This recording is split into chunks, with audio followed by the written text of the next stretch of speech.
പണ്ട് എപ്പോഴോ സ്റ്റാർട്ട് ചെയ്ത് ഇപ്പോഴും കണ്ടിന്യൂ ചെയ്തുകൊണ്ടിരിക്കുന്ന ഒരുപാട് കാര്യങ്ങളില്ലേ നമ്മുടെ ലൈഫിൽ. അപ്പോൾ ഇതൊക്കെ എങ്ങനെയാണ് പറയാമെന്നാണ് നമ്മളിത് നോക്കാൻ പോകുന്നത്. പ്രസന്റ് പെർഫെക്റ്റ് കണ്ടിന്യൂസ് ടെൻസ് എന്നാണ് ടെൻസിനെ വിളിക്കുക.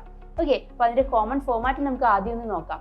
സബ്ജക്റ്റിന്റെ കൂടെ ഹാവ് ബീൻ അല്ലെങ്കിൽ ഹാസ് ബീൻ, പിന്നെ വെർബിന്റെ ing ഫോം, പിന്നെ ടൈം ഇൻഡിക്കേറ്റ് ചെയ്യാൻ വേണ്ടിയിട്ട് സിൻസ് അല്ലെങ്കിൽ ഫോർ വരാം. ഒരു എക്സാമ്പിൾ പറഞ്ഞിട്ട് നമുക്ക് പഠിക്കാം. ഓക്കെ, ഞാൻ 5 വർഷമായിട്ട് ഈ കമ്പനിയിൽ വർക്ക് ചെയ്തുകൊണ്ടിരിക്കുകയാണ്. ഇങ്ങനെ പറയാ, ഞാൻ 5 വർഷമായിട്ട് ഇവിടെ വർക്ക് ചെയ്തുകൊണ്ടിരിക്കുകയാണ്.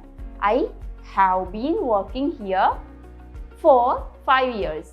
ഐ ഹാവ് ബീൻ, ഐയുടെ കൂടെ ഹാവ് ബീൻ ഹാവ് ആണ് വരിക അല്ലേ. ഐ യു ദേവിയുടെ കൂടെ ഹാവും ഹി ഷീ ഇറ്റിന്റെ കൂടെ ഹാസും ആണ് വരിക. So I have been working here for 5 years. 5 വർഷമായിട്ട് വർക്ക് ചെയ്തുകൊണ്ടിരിക്കുകയാണ്. ഓക്കെ, ഇനി ഞാൻ 2018 മുതൽ ഇവിടെ വർക്ക് ചെയ്തുകൊണ്ടിരിക്കുകയാണെന്ന് എങ്ങനെ പറയാ? I have been working here since 2018. Okay, since. അപ്പോൾ ഒരു ടൈം പീരീഡ് പറയുമ്പോൾ ഈ ടൈം പീരീഡ് ഫുള്ളായിട്ട് പറയുകയാണെങ്കിൽ, മുഴുവനായി പറയുകയാണെങ്കിൽ അവിടെ ഫോറും ഫോർ 5 years. അതേപോലെ ആ ടൈം പീരീഡിൻ്റെ സ്റ്റാർട്ടിംഗ് പോയിന്റ് മാത്രം പറയുകയാണെങ്കിൽ സിൻസുമാണ് വരിക, 2018 മുതൽ. ഓക്കെ, സിൻസിൻ്റെ മീനിങ് മുതൽ എന്നാണ്. ഓക്കെ, ഇവിടെ സോ സിൻസ് 2018 അല്ലെങ്കിൽ ഫോർ 5 years. വേറെ എക്സാമ്പിൾ നോക്കാം. She has been studying for 2 hours. അവൾ 2 മണിക്കൂറായിട്ട് പഠിച്ചുകൊണ്ടിരിക്കുകയാണ്. ഈ സെയിം കാര്യം തന്നെ നമുക്ക് അവൾ 4 മണി മുതൽ പഠിച്ചുകൊണ്ടിരിക്കുകയാണെന്നും പറയാം അല്ലേ.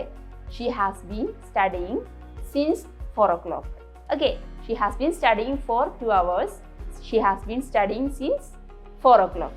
അപ്പോൾ ഇപ്പോഴും ചെയ്തുകൊണ്ടിരിക്കുകയാണെന്നാണ് ഇതിൻ്റെ മീനിങ്. അതുകൊണ്ടാണ് ഹാവ് ബീൻ അല്ലെങ്കിൽ ഹാസ് ബീൻ വരിക. ഓക്കെ, ഇനി വേറൊരു എക്സാമ്പിൾ നോക്കുകയാണെങ്കിൽ, it has been working for last 2 minutes. കഴിഞ്ഞ 2 മിനിറ്റുകളായിട്ട് ഇത് വർക്ക് ചെയ്തുകൊണ്ടിരിക്കുകയാണ്. It has been working for last 2 minutes. അതേപോലെ തന്നെ സെയിം കാര്യം നമുക്ക് എന്ത് പറയാം?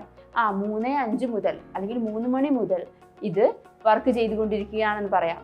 It has been working since 3 o'clock. Okay, അപ്പോൾ ടൈം ആവട്ടെ, ഡേ ആവട്ടെ, ഇയർ ആവട്ടെ, മന്ത് ആവട്ടെ, അതിൻ്റെ ഫുൾ ടൈം പീരീഡ് പറയുകയാണെങ്കിൽ 4 വെച്ചും, അതിൻ്റെ സ്റ്റാർട്ടിംഗ് ടൈം മാത്രം പറയുകയാണെങ്കിൽ, സ്റ്റാർട്ടിംഗ് പോയിന്റ് മാത്രം പറയുകയാണെങ്കിൽ സിൻസും വരും. ഓക്കെ, ഇനി വേറൊരു എക്സാമ്പിൾ നോക്കുകയാണെങ്കിൽ, അവർ രാവിലെ മുതൽ ഫുട്ബോൾ കളിക്കുകയാണ്. നമ്മൾ പറയില്ലേ, അവർ രാവിലെ മുതൽ ഫുട്ബോൾ കളിക്കുകയാണ്. ഈ സെയിം കാര്യം തന്നെ നമുക്ക് പറയാം, അവർ 5 മണിക്കൂറായിട്ട് ഫുട്ബോൾ കളിച്ചുകൊണ്ടിരിക്കുകയാണ്. അപ്പോൾ ഇത് നമുക്ക് രണ്ടും ഒന്ന് പറഞ്ഞു നോക്കിയാലോ.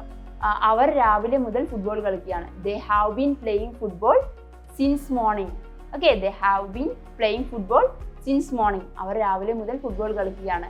ഇനി അവർ 5 മണിക്കൂറായിട്ട് ഫുട്ബോൾ കളിക്കുകയാണെന്നാണെങ്കിലോ, they have been playing football for 5 hours. Okay, so ഇത് രണ്ടും തമ്മിലുള്ള ഡിഫറൻസ് നിങ്ങൾ എപ്പോഴും മനസ്സിലാക്കുക, സിൻസ് ആൻഡ് ഫോർ. അതേപോലെ തന്നെ ഹാവ് എവിടെയാണ് വരിക, ഹാസ് എവിടെയാണ് വരിക. ഓക്കെ, അപ്പോൾ ഈ 2 കാര്യങ്ങൾ ശ്രദ്ധിച്ചാൽ തന്നെ നമുക്ക് പ്രസന്റ് പെർഫെക്റ്റ് കണ്ടിന്യൂസ് ക്ലിയർ ആയിട്ട് സംസാരിക്കാൻ പറ്റും. So thank you for watching.